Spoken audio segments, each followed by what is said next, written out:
நியமன எம்எல்ஏ வாங்கி உள்ள வந்த அன்னைக்கு அதிமுக கூட்டணியில் அதிமுக தலைமை தாங்குகின்ற கூட்டணியில் இருந்து கொண்டு பாஜக 9 நேரடியாகவும் கூட்டணி சேர்த்து 14 சீட்ல நிற்கிறார். ஆனால் அதிமுக 2 சீட்ல நிற்பதை நீங்கள் கவனத்தில் கொள்ள வேண்டும். பாண்டிச்சேரி இல்லாம ஆக்கிட்டாங்க. இப்ப தமிழ்நாட்டுக்குள்ள இருக்கிறாங்க. அவங்கள காக்க பார்க்கிறாங்க. அவர்களை தலைமையை பிடிக்க பார்க்கும், தொண்டர்களை பிடிக்க நோக்கத்தில் இது சரியான களம். தலைமை இல்லாமல் ஒரு பெரிய கட்சி திண்டாடுகிறது என்ற நிலையில அவங்கள சண்டை போடாத தொண்டர்கள் வரமாட்டார்கள் என்ற காரணத்தினால திராவிட முன்னேற்றத்தோட சண்டை போட்டுவிட்டு அங்க வாரி அரைச்சி உள்ள கொண்டு போறாரு. அப்ப இந்த நிலைமை யாருக்கு சாதகமா அமையும்? கூட்டணி தலைவர்கள் மேடை ஏற்றிருக்காங்களா? கூட்டணி தலைவர் யாரையாவது ஒருவையாவது 1-2 பேர் சொல்ல முடியாத அளவுக்கு சேர்ந்தா கூட அவங்களாவது விஜய் பார்த்தாரா? காட்சி தந்தாரா? அப்போ அவர் தான் நிற்பதற்கு களத்தை தேடி வந்திருக்கிறார். அவருக்கு ஸ்ட்ராங்கான களம் அமையணும். அதுக்கப்புறம் அவர் முதல்வரா இல்லையா என்பதை அடுத்த தேர்தல்கள் முடிவு செய்யும்.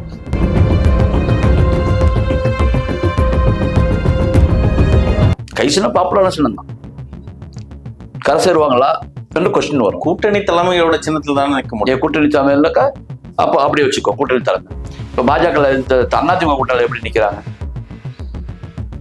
தாமரை சின்னத்தில் நிற்கிறாங்க. தாமரை சின்னம் தமிழ்நாட்டில் பாப்புலரா? கேள்விக்குறி தான். கேள்விக்குறி இல்லை சார். இதுக்கே கேள்விக்குறி போடணும், சந்தேகம் இல்லைன்னு தான் சொல்ல முடியும். இந்த தேர்தலில் ஒரு 15-16 பெற்றாலே தமிழ்நாட்டில் ஒரு நிலையான ஒரு பார்ட்டியாக அவர் அமர்ந்து விடுகிறார். அடுத்து அதிமுக இருக்குமா இருக்காதா என்பதுதான் வாதமாக வரும். முடிஞ்சு திமுக இருக்குமா இருக்காதா என்பது வாதம். ஜென்சியும் சரி, இந்த ஜென்சி கிட்ஸ்ன்னு சொல்றவங்களும் சரி, இந்த பெண்களும் சரி, விஜய்க்கு தான் ஃபேவரா இருக்காங்க, விஜயோட வாக்கா இருக்காங்க அப்படின்னு சொல்லப்படுது. இந்த தேர்தலில் ஒரு மாற்றம் இருக்கு. கிட்டத்தட்ட 85% ஓட் போலிங் ஆயிருக்கு. இதுவரை காணாத அளவுக்கு இந்த போலிங் நடந்திருக்குன்னு சொல்றாங்க. 80% மேல இருந்தாவே ஆளும் கட்சிக்கு அது சாதகம் கிடையாது அப்படின்ற ஒரு பார்வையும் இங்க இருக்கு. தமிழ்நாட்டில் தொடர்ச்சியாகவே பெண்கள் ஓட்டு அதிகமாக தான் இருக்கு. இந்த தேர்தலில் மட்டும் அதிகமாக இருக்காது. தொடர்ச்சியாகவே பெண்கள் ஓட்டு கொஞ்சம் ஒரு 1/2%, 1/4%, 1% கூட தான் இருக்குது. இன்னைக்கல்ல, பல தேர்தல்களாக. ஆகவே இப்பதான் நாங்கள் அதை ஒத்து பார்க்கறதுனால தெரியுது.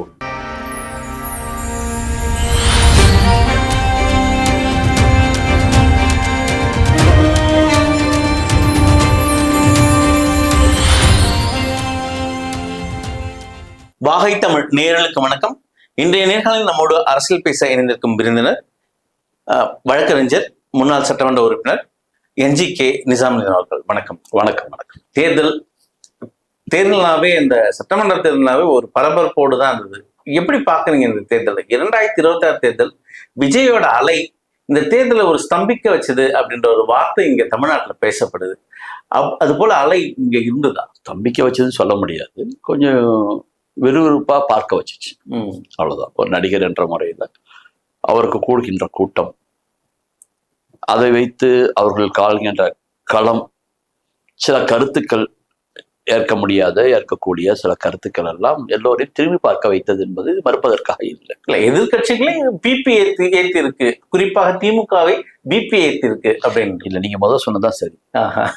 குறிப்பாக எதிர்கட்சிகளை திரும்பி பிபி ஏத்தி இருக்குன்னு சொன்னதான் சரி. ஆளுங்கட்சியை பிபி எடுத்த மாதிரி எனக்கு பார்வை இல்லை. இதுவருடைய வருகை ஆளுங்கட்சிக்கு சாதகமா தான் இருக்குது. இல்ல, களத்துல அந்த போட்டி என்பது 2 கட்சிகளுக்கு மட்டும்தான். அது தாவேகாவுக்கும் திமுகவும் தான் அந்த பேச்சு இருக்கு இல்லையா அப்படின்னு இவர் விஜய் சொன்னார். எனக்கும் திமுகவுக்கும் தான் போட்டி. இப்ப நான் ஒரு ஊருக்கு போறேன், அந்த ஊர்ல ஒரு பெரிய செல்வந்தர் இருக்கிறார், ஒரு மெட்டாமராசு பணையார் இருக்கிறார், சாதாரண குடிமக்கள், கீழ்நிலை மக்களும் இருக்கிறார்கள். நான் போய் அங்கிருந்து சாதாரண ஆளோட போட்டி போட்டாலோ, சாதாரண ஆளோட தொடர்பு கொண்டாலோ என்னுடைய பேச்சு வெளியே வராது. நான் போன வேகத்துக்கு அந்த ஊர்ல உள்ள பெரியவரை எதிர்த்தாலோ அல்லது அவரோடு நான் இணைந்து ஏதாவது செய்தாலோ, இவ்வளவு பெரிய ஆள் இவரை நிஜாமையா கூப்பிடுறாரு, அல்லது நிஜாமும் இவர் எதிர்க்கிறார், இப்ப நிஜாமும் பெரிய ஆள அப்படின்னு தான் பேச்சப்படும். அந்த அடிப்படையில தான் விஜய் அவர்கள் காண முயலைந்த அன்பினும் யானை பிழைத்த வேல் ஏந்தல் அரிது. நீ ஒரு முயலை குறிப்பாத்து அடிச்சு அதை தூக்கிட்டு போறதை விட ஏன் யானைக்கு குட்டது குறி தப்பினாலும் யானைகிட்ட மோதணும் என்ற யானையாகத்தான் இருந்து தனக்கு அந்த பேர் வரணுங்கிறதுக்காக அந்த திருக்குறளின் பொருள் அவர் இறங்கி இருக்கிறாருன்னு தான் சொல்ல வேண்டும். அதாவது சொல்லுவாங்க, குட்டுப்பட்டா கூட மோதிர கையால் குட்டு போகணும், தோத்து போனா கூட திமுக கையால தோத்து போகணுங்கிற ஒரு வரலாற்று தொடர்பு அப்படி வச்சுதான் அவர் செய்யறாரு. இதுதான் என்னை பொறுத்தவரை என்னுடைய பார்வை. கிட்டத்தட்ட பல தேர்தலை பார்த்துருக்கீங்க நீங்க. தேர்தல் அந்த ஜுரம் இருக்கு இல்லையா, தேர்தல் ஜுரம் அப்படின்னாவே குறிப்பாக ஆளும் கட்சிக்கு தான் அது இருக்கும். ஏன்னா அடுத்த கட்ட அந்த இலக்க நோக்கு போகுமா, அந்த நகர்வுல இருக்குமா? குறிப்பா அதுவும் திமுக 2வது முறை வெற்றினாவே அங்க ஒரு கசப்பு, ஒரு சலசலப்பு இல்ல, கிடையாது. அது அது ராசியே கிடையாது. திமுகவுக்கு 2வது வாய்ப்புன்றது மக்கள் கொடுக்க மாட்டாங்க. அந்த பார்வையில தான் இதுவரை தமிழ்நாடு போய் கொண்டிருக்கிறது. இந்த களம், இந்த 2026 தேர்தல் அதை மாற்றுமா? அதை அதாவதுங்க, தமிழ்நாடை பொறுத்தவரை மாற்றுவதற்கான எதிர்கட்சிகள் இன்னும் அமையவில்லை. எதிர்கட்சி ஸ்ட்ராங்கா இருந்தா, இப்ப திமுக ஆளுங்கட்சி, திமுகவை எதிர்க்கின்ற கட்சி அதிமுக. அதிமுக என்ற கட்சியே கிடையாது, ஆன்டி திமுக தான் அதிமுக இருந்து கொண்டிருக்கிறது. ஆன்டி திமுக அந்த கட்சி ஒரு காலத்தில் பலம் பொருந்தியதாகவும் நல்ல ஒரு ஸ்ட்ராங்கான கேடர் அமைப்பாகவும் இருந்த காலத்தில் இப்ப அந்த தலைமை அதை வழிநடத்த முடியாத காரணத்தினால பல்வேறு சேனைகளாக பிரிஞ்சு இருக்கக்கூடிய சூழ்நிலையில எதிர்கட்சிகள் பலகீனமாக போய்விட்ட காரணத்தினால திமுகவிற்கு அந்த அச்சம் குறைந்து விட்டது. அந்த பங்கீடு, அவர்களே பங்கீடு பண்ண காலத்துல பிரிஞ்சு போன பிறகு விஜய் வந்து இன்னொரு பங்கீடை போட்டு தான் ஒரு கூட்டத்தை எழுதிட்டு போறேன்றார். அப்போ ஒரு ஆளுங்கட்சி ஒரு எதிர்ப்பு. உதாரணத்துக்கு பாத்தீங்கன்னாக்கா இந்தியா கூட்டணி, இந்தியாவில் உள்ள எல்லா பெரிய கட்சியும் சேர்ந்து ஒரு கூட்டணியா இருக்காங்க. ஆளுங்கட்சிக்கு எதிர்ப்பா எல்லாம் ஒண்ணு சேர்ந்துக்குவாங்க ஆளுங்கட்சியை கவுத்துறதுக்கு. அதே மாதிரி பாஜக ஒரு காலத்து சேர்ந்துச்சு. அதான் நிலைமை. ஜெயலலிதா வந்து ஒரு தடவை சேர்ந்தாங்க, திமுக எல்லா கட்சியும் அணைச்சிட்டு போனாங்க. அப்படிதான் இருக்கும். இப்போ ஆளுங்கட்சியை எதிர்க்கக்கூடிய எதிர்கட்சிகள் ஒன்று கூட முடியல. ஏன்னா எதிர்கட்சியிலே நிறைய முதல்வர்கள் இருக்கிறார்கள். பாஜக வந்து அதிமுக கவுத்த பார்க்குது, கபாலிகரம் செய்கிறது. பாண்டிச்சேரியில் அதிமுக எல்லாமே ஆக்கிடுச்சு. அதை யாராவது மறுக்க முடியுமா? பாண்டிச்சேரி அதிமுக இருக்கா? ஆளுங்கட்சியா இருந்த அதிமுக அந்த லாட்டரி சீட்டு கட்சி, லட்சிய ஜனநாயக கட்சிக்கு நிகராக 2 சீட்டை வாங்கி நிக்குது. நேத்து உள்ள இந்த முந்தானத்துக்கு போன தேர்தல் முந்தன் தேர்தல் அதிமுக பாஜக அந்த சீட்டே கிடையாது. அவங்க வந்து நியமன மெம்பர்களை வாங்கி உள்ள வந்தாங்க. இந்த ஒரு அம்மா கவர்னரா இருந்தாங்க, போலீஸ் துறையில் இருந்த ஒரு அம்மா, அவங்கள வச்சுக்கிட்டு நியமன எம்எல்ஏ வாங்கி உள்ள வந்த அன்னைக்கு அதிமுக கூட்டணியில், அதிமுக தலைமை தாங்குகின்ற கூட்டணியில் இருந்து கொண்டு பாஜக 9 நேரடியாகவும் கூட்டணி சேர்த்து 14 சீட்ல நிற்கிறாங்க. ஆனால் அதிமுக 2 சீட்ல நிற்பதை நீங்கள் கவனத்தில் கொள்ள வேண்டும். பாண்டிச்சேரி இல்லாம ஆக்கிட்டாங்க. இப்ப தமிழ்நாட்டுக்குள்ள இருக்கிறாங்க. அவங்கள காக்க பாக்குறாங்க. அவர்களை தலைமையை பிடிக்க பார்க்கும், தொண்டர்களை பிடிக்க நோக்கத்தில் இது சரியான களம். தலைமை இல்லாமல் ஒரு பெரிய கட்சி திண்டாடுகிறது என்ற நிலையில அவங்கள சண்டை போடாத தொண்டர்கள் வரமாட்டார்கள் என்ற காரணத்தினால திராவிட முன்னேற்றத்தோட சண்டை போட்டுக்கிட்டு அங்க வாரி அரைச்சி உள்ள கொண்டு போறாரு. அப்ப இந்த நிலைமை யாருக்கு சாதகமா அமையும்? எதிரிகள் இல்லாத களமா இருக்கு திமுகவுக்கு. ஆமா, எதிரி இருக்கிறாங்க. விஜய் நீங்க ஒரு எதிரியை பார்க்கலையா? சார், விஜய் வந்து ஒருமுகப்படுத்தப்படல. இல்ல புதுமுகம், ஒருமுகப்படுத்தப்படாத முகம். விஜய் நோக்கி யாரும் கூட்டணிக்கு வரல, யாருமே வரல. இவர் திமுக எல்லாம் பாக்குறது, எந்த கட்சியாவது வந்திருக்கா? எந்த கட்சிக்கு அவங்க சீட்டு ஒதுக்கின்னு அறிவிச்சிருக்காங்களா? கூட்டணி தலைவர்கள் மேடை ஏற்றிருக்காங்களா? கூட்டணி தலைவர் யாரையாவது ஒரு 1-2 பேர் சொல்ல முடியாத அளவுக்கு சேர்ந்தா கூட அவங்களாவது விஜய் பார்த்தாரா? காட்சி தந்தாரா? அப்போ அவர் தான் நிற்பதற்கு களத்தை தேடி வந்திருக்கிறார். அவருக்கு ஸ்ட்ராங்கான களம் அமையணும். அதுக்கப்புறம் அவர் முதல்வரா இல்லையா என்பதை அடுத்த தேர்தல்கள் முடிவு செய்யும். இல்ல, கிட்டத்தட்ட இன்றைய தாவேகா, அதாவது சில நாட்கள், சில வருடங்கள் தான், 2 வருடம் தான் ஆச்சு அவங்க கட்சி ஆரம்பிச்சு.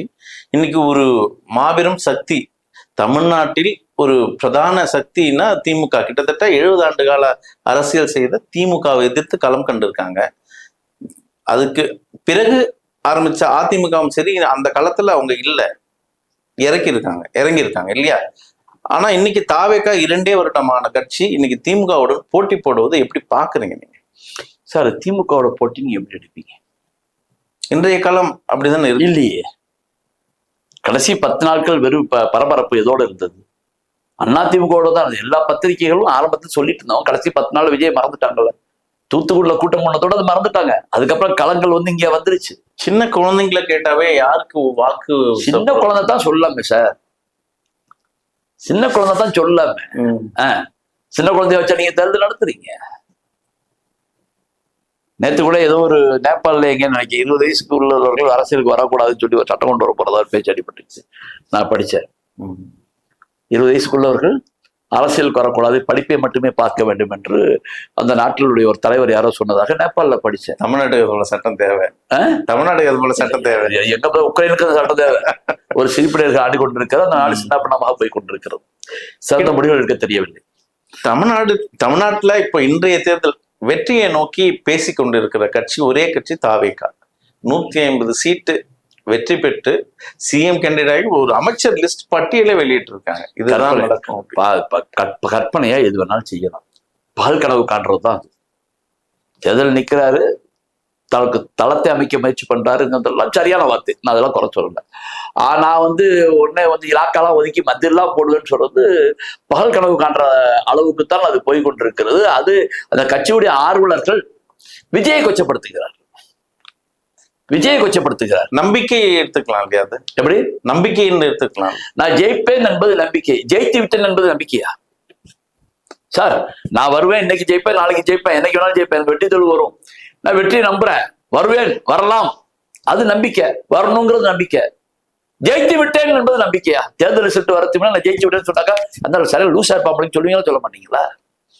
அல்லது இவங்க கர்வம் பிடிச்சி அலையிறான்டா, தோத்தா தாண்டா இவனுக்கு தெரியும் அப்படின்னு சொல்லுவீங்களா, சொல்ல மாட்டீங்களா? அதனால சில பேருடைய அதீத நம்பிக்கை. ஏதோ ரஜினி படத்துல வரும், 30 கோடி ரூபாய் கையில கொடுத்துருவாங்க, டெய்லி 1 கோடி ரூபான்னு சொல்லி 30 நாள்ல காலி பண்ணணும், இல்லைன்னு சொன்னா அவங்க சொத்து வராதுப்பாங்க. அந்த கதை தான். டாய்லெட்ல உட்காந்து கற்பனை பண்ற மாதிரி கதை தான். 30 கோடி 30 நாள் செலவு பண்ணுங்கிற கதை தான் இந்த கதையெல்லாம் வரும். அப்படி இல்லை. ஒரு தளங்கால அவர் என்ன முடிவுல இருக்காரு, அவர் தெளிவான முடிவுல இருக்காருங்களோ அப்புறம் உள்ள பிரச்சனை. அவர் தன்னுடைய ராஜ்யத்தை ஒரு கட்டமைத்துக் கொள்வதற்காக இறங்கி இருக்கிறார். அவருக்கு அதற்கான ஸ்தலம் வேண்டும், அந்த இடம் வேண்டும். அந்த இடத்தை கொண்டு வருவதற்காக நம்ம அதிமுகவோடு மோதினால் நமக்கு பேர் இருக்காது. அது கரையக்கூடிய கட்சி, கரைந்து கொண்டிருக்கக்கூடிய கட்சி, ஏற்கனவே 4ஆக 5ஆக பிளவுபட்ட கட்சி என்ற நிலையில அவர் முடிவெடுத்த காரணத்தினால இதெல்லாம் எனக்கு பார்ட்டியா இல்லப்பா, நான் போய் கோட்டை மாதிரி இருக்குது திமுக, யானை மாதிரி நிக்குது வளர்ந்து, நாங்க போய் மோதிக்கிறேன், தோத்தாலும் யானையோட மோதல் தான் இருக்கட்டும் அப்படின்னு சொல்லி அவர் வர்றாரு. ஆனால் அவர் வைத்த குறி திமுகவிற்கு அல்ல, அதிமுகவுடைய தொண்டர்களுக்கு. இல்ல வெளிப்படையா பேசுறாரு அவரு. திமுக தான் ஊழல் ஆட்சியை, ஊழல் குடும்பத்தை தான் நான் எல்லா கட்சியையும் ஊழல்னு சொல்லலாம், எல்லா கட்சியும் ஊழல்னு சொல்லலாம். கொள்கை எதிரின்னு அவர் இன்னைய வரைக்கும் திமுகவை சொல்லல. கொள்கை எதிரி என்று அவர் பாஜகவைத்தான் சொல்கிறார், அரசியல் எதிரி என்று திமுகவை சொல்கிறார், கொள்கை எதிரி என்று சொல்லவில்லை. ஏன்னா திமுகவுடைய கொள்கை பெரியார், அண்ணா, அதே கொள்கை தான் அவர் கொண்டு வர்றார். சோ கொள்கை பொருத்தம் வந்து விட்டது. அரசியல்ல அந்த கொள்கையை யார் பின்பற்றுறது, நானா அவர்களா என்று நாங்கள் சண்டையிட்டுக் கொள்கிறோம் என்று கொண்டு வர்றார். ராஜ்யம் அதுதான், யார் அது வருது, அது எதிரி என்று கருதுவது, கொள்கை எதிரி என்று சொல்வது. இப்ப பிரதான எதிரின்னா 2 கொள்கை இருக்கணும். அப்ப அது பிரதான எதிரியா கருதுவது யார்? பாஜக. பாஜக எங்க இருக்கிறது? அதிமுக தலையில இருக்கிறது. அப்ப அதை தான் எதிர்க்கிறார். அது நீங்க புரிஞ்சுக்கணும். பிரச்சனை என்ன சொல்றாரு, பாஜகவை எதிர்க்கக்கூடிய நானா திமுகங்கிற மாதிரி கொண்டு வர்றாரு களத்தை. ஏன்னா பாஜக எதிர்க்கக்கூடிய தமிழ்நாட்டை ஆள முடியும். தமிழ்நாட்டுடைய பாஜக கைப்பிள்ளை தானே விமர்சிக்கிறீங்க திமுக சார்ந்தவர்கள். பாஜகவை கைப்பிள்ளை என்று அவர் திமுக விமர்சிக்கலாம். ஆனா கள நிர்ணயம் யதார்த்தம் என்ன? பாஜகவின் கைப்பிள்ளை எடப்பாடியை வைத்து திராவிட இயக்கங்களை தமிழ்நாட்டில் வேறறுப்போம், அழிப்போம் என்று சொன்ன பாஜக அழித்து கொண்டிருக்கிறது. நல்ல சின்னம், பவர்ஃபுல் சின்னம் இந்த தமிழ்நாட்டில் எது? என்ன உதயசூரியன் இரட்டை இலை. இப்ப உதயசூரியன் இரட்டை இலை. திமுக கூட்டணியில் சில கட்சிகள் சொந்த சின்னத்தில் நிக்குது, கூட்டணி கட்சிகள். சில கட்சிகள் இதுல நிக்கிறாங்க, உதயசூரியன் நிக்கிறாங்க. அவர்கள் கை சின்னத்தில் எப்படி இருக்கும்? கை சின்னம் பாப்புலரான சின்னம் தான், கரை சேருவாங்களா என்று கொஸ்டின் வரும். கூட்டணி தலைமையோட சின்னத்தில் தானே நிற்க முடியும். கூட்டணி தலைமையிலக்கா அப்போ அப்படியே வச்சுக்கோ, கூட்டணி தலைமை. இப்ப பாஜக அதிமுக கூட்டணி எப்படி நிக்கிறாங்க? தாமரை சின்னத்தில் நிக்கிறாங்க. தாமரை சின்னம் தமிழ்நாட்டில் பாப்புலரா? கேள்விக்குறி தான். கேள்விக்குரிய இல்லை சார், இதுக்கே கேள்விக்குறி போடணும், சந்தேகம் இல்லைன்னு தான் சொல்ல முடியும். ஒரு தனிச்சின்னு ஒரு டெபாசிட் வாங்க முடியுமா? வாங்கி இருக்கிறார்களா? நீங்க மொத்த தொகுதியிலேயே 10ல் ஒரு பங்கு கூட இல்லாம 24, 23 தொகுதியில் நீங்க போட்டி போடுறீங்க இல்லையா? கடந்த தேர்தலில் 20 தொகுதியில போட்டி போட்டீங்க. உங்க சின்னத்துல நிக்க வச்சு ஜெயிக்க வைக்க பாப்பீங்களா, ரெட்டல்ல நிக்க வச்சு இயக்க பாப்பீங்களா, உங்க சின்னத்துல தோக்கடிக்க பாப்பீங்களா? இப்ப என்ன அர்த்தம்? நாளைக்கு ரெட்டையில இருக்காது, நாங்க உடைக்கி விடுவோம் அல்லது அழிச்சு விடுவோம், நீ என் சின்னத்துக்கு வாடான்னு சொல்ற மாதிரிதான் அர்த்தம். கலாதத்தை புரியுதா இல்லையா? புரியுது. எதை முன்னிறுத்தணும்? இல்ல நீங்க இப்போ குறிப்பிட்டு பேசுறத பார்த்தா எடப்பாடிக்கு அந்த வெற்றி பயணத்துல தொடரல, அவர் வெற்றிக்கு தேவையில்லைன்னு நினைக்கிறாரு அப்படின்ற எடுத்துக்கிற மாதிரி இருக்கு. அவர் முடியாதுன்னு அவர் உணர்ந்துட்டாரு. தன்னை பாதுகாக்கிறதுக்கு ஒரு ரிங் ரோடு வேணும், டிஸ்டர்பன்ஸ் இல்லாம இருக்கிறதுக்கு ஒரு ரிங் வேணும், ஒரு பாதுகாப்பு வளையம் வேணும். அதை பாஜக பயன்படுத்திப்பாலும் அவர் உணர்ந்துட்டாரு. இப்ப எடப்பாடி தோக்குறது தான் நல்லதுன்னு நினைக்கிறாரு. தோக்குன்னு நல்லதுன்னு அவர் நினைக்க மாட்டாரு. அது எப்படி நினைப்பாரு? தோல்வின்றது நமக்கு தெரிஞ்சு போச்சுன்னு நினைக்கிறாரு. அவர் வெற்றி நோக்கி நினைச்சாலும் நமக்கு தோல்வி தான் வரும்னு நினைச்சுக்கிட்டு தன்னை பாதுகாப்பு வளையத்துக்குள் வைத்துக் கொள்ள வேண்டும் என்று அவர் உள்ள இருக்கிறது பாக்குறாரு. எதிர்கட்சியா வருவாருங்களா? வாய்ப்பு இல்லை சார். யார் வருவா எதிர்கட்சி? காங்கிரஸ். எப்படி அனைத்து காங்கிரஸ்ன்றீங்க? 96 யார் வந்தா? 96 யார் வந்தா? திராவிட முன்னேற்ற கழகம் ஆட்சி பிடிச்சது. திராவிட முன்னேற்ற கழக கூட்டணியில உள்ள தாவேக்கா தான் எதிர்கட்சியா எஸ்.எம். பாலசுப்ரமணியம் ஐயா பாலசுப்ரமணியம் இருந்தார். ஜெயலலிதா முதலமைச்சராக இருந்தார். அவர் கூட்டணியில் விஜயகாந்த் எதிர்கட்சி தலைவரானார். அப்புறம் சண்டை வந்துச்சு, அப்புறம் கூட. ஆனா அந்த கூட்டணில இருந்து தான் 27 சீட்டு வந்து அவர் எதிர்கட்சி ஆனார். அதனாலதான் விஜய்க்கு அந்த இடம் வராதுங்களா? வராது, வாய்ப்பு இல்லை. அதிமுகவோட இன்னைக்கு தமிழ்நாட்டுல பவர்ஃபுல்லா இருக்கிறது விஜய் தான் பேசப்படுது. ஓட்டு அதாவதுங்க அப்படி அதிமுகவுடைய ஓட்டு கிட்டத்தட்ட 28-29% ஓட்டு அளவுக்கு வராது. அதெல்லாம் பிரிக்கும் பொழுது இவர் சில தொகுதிகளில் 2வது இடம் வரத்துக்கும் பெரும்பாலான தொகுதியில் 3வது இடம் தான் வருவார். அதுல ஒன்றும் மாற்று கருத்து இல்லை. அது இன்னும் தலை தாண்டி போகணும். ஏன்னா இவருடைய ஆதரவாளர்கள் பெரும்பாலும் புதிய வாக்காளர்களா உள்ளே நுழைந்தவர்கள்ல எல்லாருமே கிடையாது. ஒரு 40% அளவுக்கு அவருக்கு இருக்கும். நான் அதை மறுக்கல. அடுத்த செட்டு 21 தாண்டி 25 வரைக்கும் போறவங்க இருக்கிறாங்க. அதுல ஒரு 15-20%, 30% வச்சிருப்பாரு. அதுக்கு 30% வாக்காளர்கள், 30 வயசுக்குள்ள வாக்காளர்கள் கொஞ்சம் வச்சிருப்பாரு. அப்படித்தான் போகுது. ஒழிஞ்சு 30 வயசுக்கு மேலாம் எல்லாம் வேற மாதிரி பேசுறாங்க. நாட்டக்காரன் பேச ஆரம்பிச்சிடறாங்க. அதனால அதை பத்தி நான் உள்ள வரல. அதை பத்தி அதை மாதிரிலாம் கொச்சைப்படுத்தி பேசக்கூடியவர் நான் அல்ல. அவருடைய வருகையை நான் வரவேற்கிறேன். அவருக்கு வாழ்த்துக்கள் சொல்ல தத்த கடமைப்பட்டிருக்கேன். அது வேற விஷயம்.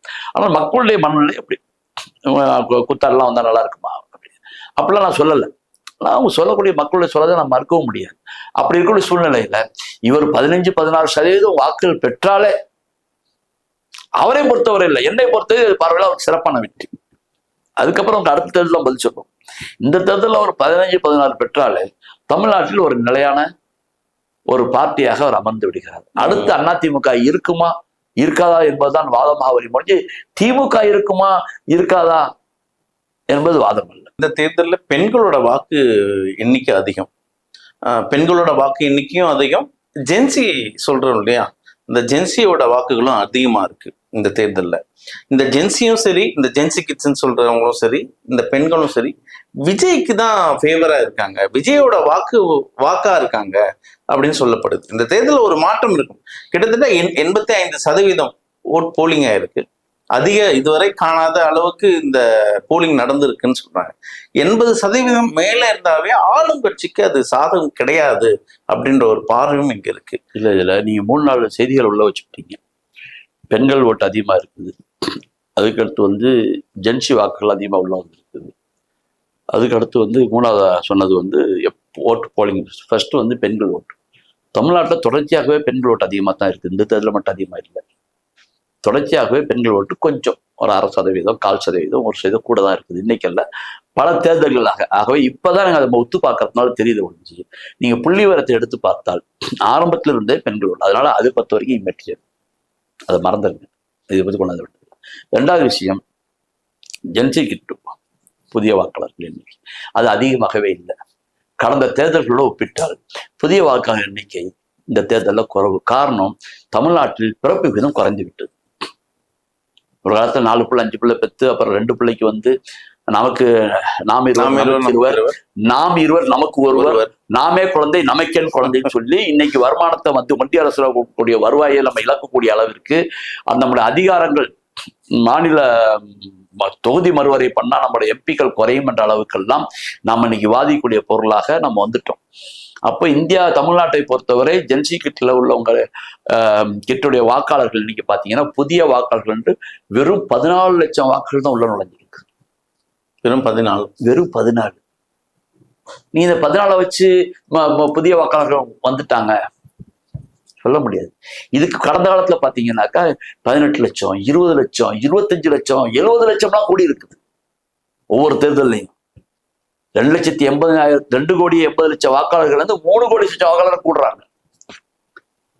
இப்படியே புது வாக்காளர் வந்துட்டே இருக்காங்க. இவர் புது வாக்காளர்கள் விட்டு போனாங்க. இது 14 லட்சங்கிறது வெறும் புது 18 வயசுக்காரங்க மட்டும் நான் சொல்லலை. ஓட்டு பதிவு விட்டு போனவங்களும் வந்திருக்காங்க. அதுல அது சேர்த்துதான் 14 லட்சம் அப்படி வருது. இப்ப நீங்க அந்த கணக்கை வச்சு பாத்தீங்கன்னா அதுவும் அந்த கணிப்பும் அப்படி சொல்லக்கூடிய பிரச்சாரங்களும் தவறானது. மூன்றாவது நீங்க சொல்லக்கூடிய 85% வாக்கு நீங்க பெர்சன்டேஜ் வந்து பாத்தீங்கன்னு சொன்னா கடந்த சட்டமன்ற தேர்தல் 20 வருஷமாக வாக்காளர்கள் இறந்தவர்களை நீக்கவில்லை, புலம்பெயர்ந்தவர்களை நீக்கவில்லை, வேலை மாற்று காரணமாக சென்றவர்கள் நீக்கவில்லை. எல்லா குப்பையும் ஒன்னா உள்ள வச்சுக்கிட்டே நம்ம தேர்தல் நடத்தினதுனால நம்ம 65% காமிச்சோம். இப்ப கிட்டத்தட்ட 70 லட்சம் வாக்குகள் இல்லாதவங்க, செத்தவங்க, புலம்பெயர்ந்தவங்க எல்லாத்தையும் மாத்திட்டோம். மாத்தின பிறகு இருக்கிறவங்க ஓட்டு போடும்போது இந்த 85% மட்டும் காட்டப்படுது ஒழிய நீங்க அப்படி பார்க்க போனா வாக்கு எத்தனை பதிவா இருக்குதுன்னு பார்க்க வேணும். இப்ப பாத்தீங்கன்னு சொன்னா நான் உதாரணத்துக்கு சொல்ல வர்றேன். 2011க்கும் 2006க்கும் 2011க்கும் இடையில் வாக்காளர்கள் வாக்களித்தவர்கள் அதிகம் 40 லட்சத்தை தாண்டிச்சு. 11ல இருந்து 6க்கு 2006ல இருந்து 11 11ல இருந்து 16 64 லட்சம் வாக்குகள் அதிகமா போனுச்சு. 11ல இருந்து 16 61 வாக்குகள் அதிகமா போனுச்சு. 16 16ல இருந்து 2001 மீண்டும் 30 லட்சம் 38 28 லட்சம் வாக்குகள் அதிகமா போனுச்சு. இப்போ 2021ல இருந்து 26 வெறும் 22 வாக்குகள் தான் அதிகமா பதிவாயிருக்கு. எங்க அதிகமா போயிருக்கு? நம்ம எல்லா மக்களும் ஓட்டு போட்டாங்கன்னாக்கா வாக்கு விகிதம் குறைஞ்சிருக்கே. 2016ல 66 லட்சம் வாக்குகள் அதிகமா பதிவாயிருக்கும் பொழுது இதுல இவரை 22 லட்சம் வாக்குகள் அதிகமா பதிவாயிருக்கு. அப்ப எது பெருசு? 66 பெருசா 22 பெருசா? அப்ப அந்த கால்குலேஷன் இது ஒரு கற்பனையான கால்குலேஷன் அல்ல சார். அந்த ஓட்டு இத்தனை பர்சன்ட் வரும் இத்தனை பர்சன்ட் வரும்ங்கிறது இல்லை. இது தேர்தல் கமிஷன் ஓட்டு போட்டவரை பதிவை வைத்து சரியான பதிவை வைத்து கொடுத்திருக்கிறார்கள். இது இப்ப டிஜிட்டல் ஓட்டு உட்காந்து வாக்காளர் என்ன வேண்டியது? தட்டி விட்டா எத்தனை பேர் வந்தாலும் 1 நிமிஷத்துல வெளியே வரும். அப்ப அது பொய்யா? அப்ப வாக்கு அதிகமா இருக்குன்னா எங்க அதிகமா இருக்கு? அழகா சொன்னீங்க, ஒரு புள்ளி விவரத்தோட சொன்னீங்க. ஆனா ஒரு ஊடகங்கள் இருக்கு இல்லையா, இந்த ஒரு 3 ஊடகங்கள் இதை ஒரு பெரிய ஒரு பூகாபனமா பேசுறாங்க. ஊடகங்கள் பெருசா பேசல நான் சொல்ல மாட்டேன். எதிர்த்து நிற்கக்கூடியவர்கள் தன்னை பத்தி பேச வேண்டும் என்பதற்காக உண்மையை மறைத்து சொல்லக்கூடிய செய்திகளை இவர் சொல்லுகிறார் என்று ஊடக மக்கள்கிட்ட காமிக்கிறது. விஜய் சொல்லுகிறார் அல்லது விஜயுடைய கட்சிக்காரர் சொல்கிறார், மக்களுடைய எதிர்பார்ப்பு பரபரப்பான சூழ்நிலை உருவாக்கி தந்தவர் சொல்கிறார் என்றதை விஜய் முதலமைச்சராக பார்க்கிறாங்க. சினிமால பார்க்கலாம். அடுத்த தேர்தலில் முடிவு பண்ணலாம். இந்த தேர்தலில் அது வாய்ப்பு இருக்கிறதா என்பது எனக்கு தெரியுமோ இல்லையே, விஜய்க்கு தெரியும். விஜய்க்கு தெரியும் யார் இந்த 2026 சிம்மாசனத்தில் ஏறுவாங்க. யாரும் ஏற முடியாது சார். தொடரும் யாரும் ஏற வேண்டிய அவசியத்துக்கு வாய்ப்பே இல்லை. யாராவது இறங்கினாத்தான் இன்னொரு ஆள் ஏற முடியும். இருக்கிற இறங்கினாத்தான் இன்னொரு ஆள் ஏற முடியும். கண்டிப்பா. அதனால ஏறத்துக்கு வேண்டிய அவசியம் ஸ்டாலினுக்கும் இல்ல, விஜய்க்கும் இல்ல. ஏற வேண்டிய அவசியம் வாய்ப்பு யாருக்கு அவசியம் இல்லை, வாய்ப்பு யாருக்குமே இல்லை. ஏற்கனவே இருந்து கொண்டிருக்கிறார், அவர் தொடர்ந்து வருவாருங்கிறதா என்னுடைய கணிப்பு. அதனால திமுக சப்போர்ட்டுங்கிறது நான் சொல்ல வரல, கலா யதார்த்தம் அப்படிதான் அமைஞ்சிருக்கு. தொடர்ந்து பேசுவோம். உங்க நேரத்தை கொடுத்து நன்றி.